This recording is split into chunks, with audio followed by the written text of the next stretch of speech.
அஸ்ஸலாமு அலைக்கும். Hi friends. Sunday breakfast வந்து பார்த்தீங்கன்னா தோசை, இடியாப்பம், முட்டை கறி வச்சு சூப்பராக முடித்தோம். இன்றைக்கி கொஞ்சம் வெளியே போக வேலை இருக்குது. எங்கே பார்க்குறீங்களா? சரணா ஸ்டோர் தான். எதுக்காகனா என் பெரிய பொண்ணுக்கு பர்த்டே வருது. அதுக்காக தான் போயிருக்கிறோம் சாக்லேட்ஸ் வாங்குறதுக்கு. பிஃபோரில் எஸ்கலேட்டரில் போகிறதுக்கு ரொம்ப பயப்படுவேங்க. ஆனால் இப்போல்லாம் ரொம்ப தைரியமாக போகிறேன். ஏன்னா என் பசங்களுக்காக நான் பயந்தால் அவங்களும் பயப்படுவாங்க சொல்லி.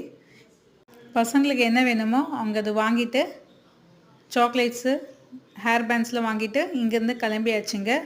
வர சமயத்தில் பார்த்திங்கன்னா வண்டி பஞ்சர் ஆயிடுச்சு டிராஃபிக் ஜாமில். அப்புறமா அங்கேருந்து இறங்கி வண்டி வந்து பஞ்சர் கட்டில் விட்டு பஸ்ஸில் வந்துட்டோங்க. இன்றைக்கி சண்டே வந்து இந்த மாதிரி தான் போச்சு எங்களுக்கு. லஞ்சில் வந்து பார்த்திங்கன்னா புளி சாதமும் மட்டன் ஃப்ரை மாங்காய் வச்சு இன்றைக்கி சூப்பராக லஞ்சு முடிச்சாச்சு. நெக்ஸ்ட் வீடியோவில் பார்க்கலாம். பாய்.